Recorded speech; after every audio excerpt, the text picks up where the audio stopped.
সুপ্রিয় দর্শক শ্রোতা, এসএসসি পরীক্ষা 2021-এর রসায়ন দ্বিতীয় সপ্তাহ অ্যাসাইনমেন্ট নম্বর 1 এর উত্তর দিব আজকে। তো রসায়নের বিষয়কোড হচ্ছে 137।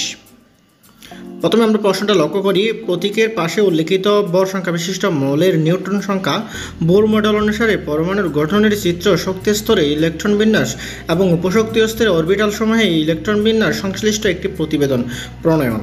সোডিয়াম 11, ভর সংখ্যা 23, ভর সংখ্যা 23, পি 15, ভর সংখ্যা 31, কে 19, ভর সংখ্যা 40 এবং কপার 29, ভর সংখ্যা 63।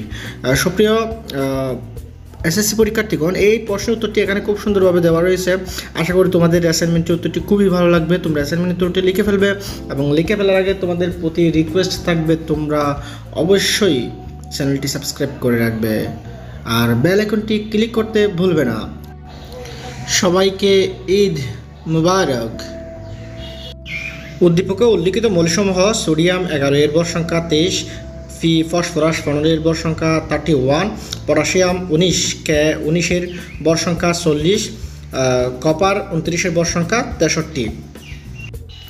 আমরা জানি কোনো মৌলের ভর সংখ্যা থেকে প্রোটন সংখ্যা বা পারমাণবিক সংখ্যা বিয়োগ করলে নিউটন সংখ্যা পাওয়া যায়।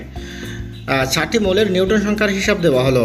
সোডিয়াম 23 এবং 11 সোডিয়ামের, তাহলে প্রোটন সংখ্যা হচ্ছে Z সমান 11 আর ভর সংখ্যা হচ্ছে সমান 23।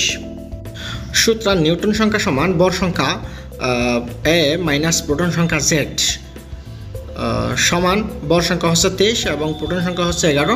তো 23 থেকে যদি আমরা 11 বিয়োগ করি তাহলে 12 পাই। এখন ফসফরাসের ক্ষেত্রে P31 এবং 15, প্রোটন সংখ্যা Z সমান 15, ভর সংখ্যা সমান 31। তো সুতরাং নিউটন সংখ্যা হবে ভর সংখ্যা থেকে প্রোটন সংখ্যা Z বিয়োগ করতে হবে, অর্থাৎ ভর সংখ্যা 31 থেকে যদি আমরা মাইনাস করি 1 অর্থাৎ 15 মাইনাস করি, তখন আমাদের নিউটন সংখ্যা আসবে 16। ঠিক একইভাবে আমরা পটাশিয়াম 40 এবং 19কে, পটাশিয়ামের ক্ষেত্রে আমরা প্রোটন সংখ্যা Z সমান 19 পাই এবং ভর সংখ্যা সমান 40 পাই। তো সুতরাং নিউটন সংখ্যা ভর সংখ্যা থেকে যদি প্রোটন সংখ্যা মাইনাস করে দিই, অর্থাৎ 40 থেকে 19 বিয়োগ করে দিলে আমাদের 21 থাকে। কপারের প্রোটন সংখ্যা হচ্ছে Z সমান 29 এবং ভর সংখ্যা সমান 63। সুতরাং নিউটন সংখ্যা সমান ভর সংখ্যা থেকে প্রোটন সংখ্যা Z বিয়োগ করলে ভর সংখ্যা 63 আর প্রোটন সংখ্যা 29 মাইনাস করলে 34। খ নম্বর প্রশ্ন আছে, বোর মডেল অনুসারে 4টি পরমাণুর গঠনের চিত্র অঙ্কন। সুপ্রিয় শিক্ষার্থীবৃন্দ, এখানে সোডিয়ামের গঠন চিত্র দেখানোর সময় চিত্রটা একটু উঠে আসে নাই। আশা করি তোমরা প্রথম কক্ষপথে 2টি ইলেকট্রন দিবা, দ্বিতীয় কক্ষপথে 8টি ইলেকট্রন দিবা এবং তৃতীয় কক্ষপথে 1টি ইলেকট্রন দিবা, কারণ সোডিয়াম হচ্ছে 11, সোডিয়ামের পারমাণবিক সংখ্যা হচ্ছে 11 আর মধ্যখানে যেটা হচ্ছে এটা হচ্ছে নিউক্লিয়াস দিবা। মধ্যখানে যেটা আছে এটা হচ্ছে নিউক্লিয়াস। তাহলে আমি আবারও বলতেছি, সোডিয়ামের প্রথম কক্ষপথে 2টি ইলেকট্রন, দ্বিতীয় কক্ষপথে 8টি ইলেকট্রন এবং তৃতীয় কক্ষপথে 1টি ইলেকট্রন দিবা। ফসফরাসের গঠন চিত্র। ফসফরাসের পারমাণবিক সংখ্যা হচ্ছে 15। সো ফসফরাসের প্রথম কক্ষপথে 2টি ইলেকট্রন থাকবে, দ্বিতীয় কক্ষপথে 8টি ইলেকট্রন থাকবে এবং তৃতীয় কক্ষপথে 5টি ইলেকট্রন থাকবে। তো আশা করি তোমরা অবশ্যই মধ্যখানে যেটা আছে পি, ওটা হচ্ছে নিউক্লিয়াস। পটাশিয়াম এর গঠন চিত্র। পটাশিয়াম হচ্ছে 19। সো পটাশিয়ামের গঠন চিত্রে প্রথম কক্ষপথে 2টি ইলেকট্রন, দ্বিতীয় কক্ষপথে 8টি ইলেকট্রন, তৃতীয় কক্ষপথে 8টি ইলেকট্রন এবং শেষ কক্ষপথে চতুর্থ কক্ষপথে 1টি ইলেকট্রন দিতে হবে এবং নিচে পটাশিয়ামের গঠন চিত্র এটা লিখে দিতে হবে।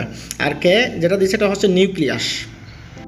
সুপ্রিয় শিক্ষার্থীবৃন্দ, কপারের পারমাণবিক সংখ্যা যেহেতু 29, সো প্রথম কক্ষপথে 2টি ইলেকট্রন থাকবে, দ্বিতীয় কক্ষপথে 8টি ইলেকট্রন থাকবে, তৃতীয় কক্ষপথে 18টি ইলেকট্রন থাকবে এবং চতুর্থ কক্ষপথে 1টি ইলেকট্রন থাকবে। আর কপার যেটা দিছে এটা হচ্ছে নিউক্লিয়াস। নিচে অবশ্যই কপারের গঠন চিত্র এটা লিখে দিতে হবে। সুপ্রিয় শিক্ষার্থীবৃন্দ, গ নম্বর প্রশ্নে 4টি মৌলের ইলেকট্রন বিন্যাস যথাক্রমে সোডিয়াম 11, এই জন্য 1s2, 2s2, 2p6 এবং 3s2। তারপর পি হচ্ছে ফসফরাসের 15, 1s2, 2s2, 2p6, 3s2, 3p6 এবং 4s1। Potassium 19, 1s2, 2s2, 2p6, 3s2, 3p6 এবং 4s2। এরপর হচ্ছে copper 29 1s2 2s2 2p6 3s2 3p6 4s1 এবং 3d10। ঘ নাম্বার বলছে মৌলগুলোর অরবিটাল সমূহের ইলেকট্রন বিন্যাস। সোডিয়াম 11 1s2 2s2, এখানে অরবিটাল সমূহ হচ্ছে 2px স্কোয়ার 2py স্কোয়ার এবং 2pz স্কোয়ার। এটা হচ্ছে xyz এর অরবিটাল 3, এরপর 3s1। এরপর হচ্ছে ফসফরাস 19 ফসফরাস 15 এর 1s2 2s2, এখানে অরবিটাল সমূহ হচ্ছে 2px square 2py square 2pz square এবং 3s2। আর এখানে 3px 1 3py 1 এবং 3pz 1, এগুলো হচ্ছে অরবিটাল সমূহের ইলেকট্রন বিন্যাস, এই জন্য এভাবে দেখানো হয়েছে। পটাশিয়াম 19 1s2 2s2, এখানে অরবিটাল সমূহের ইলেকট্রন বিন্যাস 2px square 2py square 2pz square 3s2। এরপরে যেটা গড় করা আছে 3px square 3py square 3pz square, এগুলো হচ্ছে অরবিটাল সমূহের ইলেকট্রন বিন্যাস। তো 4s1 তো অলরেডি আছে, যেগুলো অরবিটাল আছে ওইগুলোকে একটু চিহ্নিত করে রাখতে হবে আয়তাকার চিহ্ন দিয়ে। এরপর কপার 29 এর ক্ষেত্রে অরবিটাল সমূহ হচ্ছে এখানে 1s2 2s2, তাহলে 2px square 2py square 2pz square. এরপরে চিহ্নিত করা আছে 3px square 3py square 3pz square.